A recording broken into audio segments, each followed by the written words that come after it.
Xará, suas primeiras impressões dessa partida?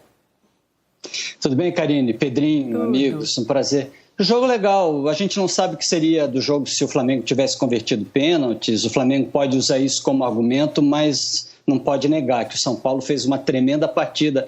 Sabe em quem que eu pensei muito durante esse jogo? No Raí. Em quem acreditou que passar o longo deserto poderia dar certo. A gente vai falar sobre isso. Verdade, ó, o Pedrinho já estava aqui falando com os gestos. Pode falar agora. Eu pensei que o Lino fosse falar o Pedrinho, porque a gente luta pra caramba. Só vou ter que pedir pro Pedrinho segurar aqui, que a gente vai com o Volpi, que foi uma peça fundamental nessa vitória do São Paulo. Lino, me dá licença aí no telão que eu vou botar o Volpi, tá? Mas você já volta.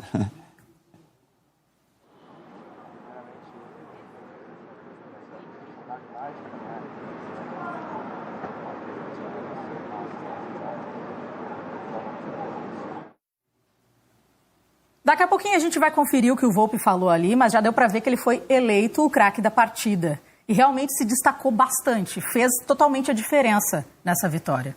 Pegando 2 pênaltis, realmente não tem como não ser consagrado ainda com a vitória de 4-1. Sobre o que o Lino estava falando, né, enaltecendo o posicionamento do Raí com relação ao Fernando Diniz, e isso é louvável, porque normalmente os gestores eles têm um comportamento de acordo com o que vai à rede social, com o que vai à torcida e não com o que ele tem convicção. E quando o Fernando Diniz foi contratado, eu falava sobre isso. Os números do Fernando Diniz, extremamente ruins. Deixou o Atlético Paranaense na zona de rebaixamento, o Fluminense na zona de rebaixamento. Então ele foi contratado especificamente por sua ideia de jogo que agradava, não pelos números, não pelos resultados. E você bancar isso é legal, e ver o resultado é melhor ainda, né? Quando você acredita no trabalho, quando você percebe a evolução. E o Raí está de parabéns pela permanência, agora dá sequência no trabalho. Lino, voltando agora aqui com você. Era bem isso que eu falei, porque eu falaria assim, eu concordo com o Pedrinho, acho que a figura do Raí, as decisões que o São Paulo tomou, principalmente por ele, né, de segurar o trabalho e tomara que isso comece a se tornar lição no futebol brasileiro, que continuidade, que trabalho que tenha visão de médio e longo prazo pode dar resultado e a identidade que o São Paulo criou a partir do Fernando Diniz vai fazer diferença, mesmo que ele saia depois. Ainda que o São Paulo resolva, mudando diretoria, trocar treinador, o legado do Diniz já está se consolidando. O São Paulo, nesse momento, é o único time que só perdeu 2 no Campeonato Brasileiro. Os outros, quem menos perdeu, Atlético Mineiro, Palmeiras, Internacional, Flamengo, tem 4 derrotas, ou seja, o time do Diniz perde pouco.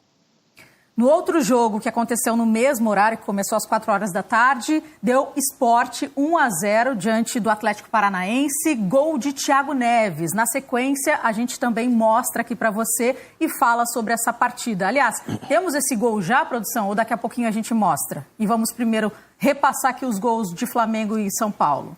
Então vamos primeiro São Paulo e Flamengo, vitória do São Paulo. Vamos começar então, o primeiro gol saiu dos pés do Pedro. Sim, jogador. Vamos colocar então aí na tela para a gente conferir juntos e o Lino também repassar com a gente. Aí então o primeiro gol, como eu tinha falado, do Pedro, que está numa fase incrível no Flamengo, Pedrinho. Muita qualidade, né? Ele consegue segurar, sustentar o Diego ali no corpo para fazer a finalização. Mas mesmo ganhando de 4-1, a gente percebe erros, né? Por isso que tem que dar tempo para o trabalho.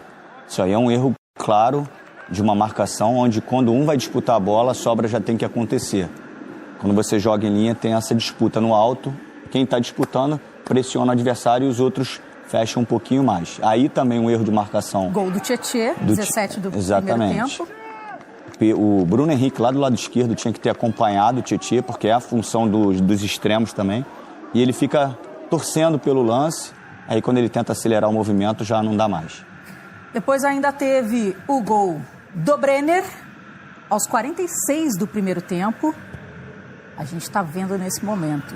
E essa questão de, se posiciona muito bem, isso aí também, às vezes, é lorota, porque o passe não foi para ali, né? O passe era por dentro, né? E ele acabou tendo sorte, porque recebeu a bola atrás em um desvio. O lance do pênalti, a gente acabou de ver, e o Reinaldo cobrou, e aí colocou 4-1 no placar. Kingnaldo, Lino, como a torcida normalmente chama aí. Não, ali foi o terceiro. Foi o terceiro, perdão. Terceiro, nossa, já está até perdido, é verdade. Quarto agora, tá certo. Exatamente, Pedrinho, muito obrigada. E mais um gol de bola longa. 4-1. Fala, Lino. E mais um gol, Karine e Pedrinho, de bola longa de goleiro, né? O primeiro do Flamengo foi assim, o último do São Paulo também, o que nos dá sempre a certeza de que não existe fórmula mágica. O que existe é trabalho bem feito, o que existe é movimento bem executado, enfim, bola longa ou bola curta, você tem que fazer direito. Gol do Luciano. Sim, o quarto foi do Luciano. A gente citar o nome dele também. Mas até, isso que o Lino falou é interessante, até a bola longa hoje ela é estruturada de forma diferente.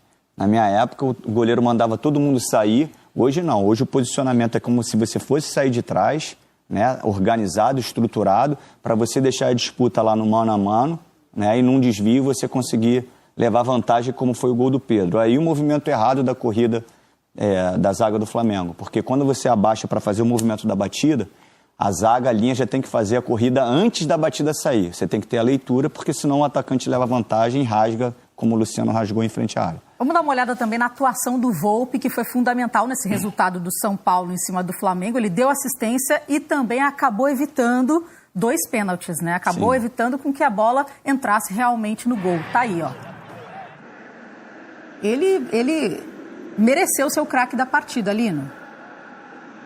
Esse do Bruno Henrique foi muito mal batido, né? O Bruno Henrique dá uma batida fraca, não é nem bem no canto, o Volpi quase passa da linha da bola e aí a defesa dele foi, não diria tranquila, a defesa de pênalti nunca é tranquila, mas foi muito mal batido. Esse outro também não está longe de ter sido mal batido, né, Pedrinho? Praticamente na mesma posição, na mesma altura, ele chega inteiro. É quando o goleiro ginga e mata o atacante. Os 2 pênaltis foram muito mal batidos, mas o Volpi estava ali, isso é mérito de goleiro. Vamos colocar aqui também na conversa ele, Odinei Ribeiro e também o Maurício Noriega. Odinei, que de vez em quando eu gosto de chamar de Odair, vê se pode. Esses dias eu chamei de Odair, aí ficou, né? Ficou entre nós aqui, Odinei, Odair. É Odilon. Odilon, isso é boa. Mais Odilon do que Odinei. Bem-vindo, meninos. Valeu. Boa noite para você, Karine, Pedrinho, Lino. Tô aqui com o Maurício Noriega, o Júnior participou com a gente na transmissão do Premier, também o André Pessoa, o Sálvio. Nori, jogo maravilhoso do time do São Paulo, né? Você destacava muito bem quando eu perguntei para você de algum destaque individual, Daniel Alves indo bem, você falou, não, é o momento do São Paulo, no geral, funcionou e funcionou muito bem. E o Diniz sabe jogar contra o Flamengo, né? O ano passado 2 empates e esse ano uma goleada no Maracanã. Vai ficando uma marca registrada dele. Boa tarde, Karine, Pedrinho, Lino. Boa tarde, amigos que estão com a gente no Troca. O jogo do São Paulo, principalmente no segundo tempo, ele beirou a perfeição dentro da proposta. E não só no segundo tempo, porque desde o início a equipe do São Paulo não deu nenhuma paz para o Flamengo. O Flamengo ficou incomodado no jogo o tempo inteiro. Marcação alta, pressão na saída de bola, ocupação de espaço, dobra, às vezes até marcação tripla em alguns momentos. O São Paulo não se abalou ao sair atrás no placar e na minha visão, na minha leitura, sempre teve um certo controle do jogo. Nunca deixou que o Flamengo fizesse o que o Flamengo costuma fazer com seus adversários, que é impor o seu estilo. O Flamengo é o time que amassa o oponente. Nesse jogo, no segundo tempo principalmente, o Flamengo foi amassado pelo time do São Paulo. O Flamengo não conseguiu jogar no segundo tempo. E a gente viu vários jogadores do Flamengo no gestual, no comportamento, transferindo essa situação numa revolta, uma revolta justa dentro de campo, né? Ficando irritados com marcação, irritados com marcação da arbitragem, irritados com situações de jogo. Então, acho que isso é mérito, diria que coletivo do São Paulo. O São Paulo mapeou todos os problemas que o Flamengo teria para o jogo. E o maior deles, aí eu deixo para os meus colegas de bancada também avaliarem, não sei se eles vão concordar comigo. O Flamengo não teve meio campo no jogo de hoje. Foi o pior setor do Flamengo. Sentiu demais a ausência, principalmente do Thiago Maia, mas também somada à do Arão. O meio-campo foi ocupado pelo time do São Paulo e a partir dessa ocupação o São Paulo desenhou sua vitória. E tivemos um duelo também, né, gente, com o Gerson e o Daniel Alves, né? Daniel Alves na função de marcar o Gerson, o Gerson na função de marcar o Daniel Alves. Quase eu tive que narrar aqui um UFC, mas enfim, Karine, vocês ficam à vontade aí, São Paulo 4-1 e realmente é isso, né? O Volpi inspirado, 2 pênaltis e ainda deu uma assistência pro gol do Luciano.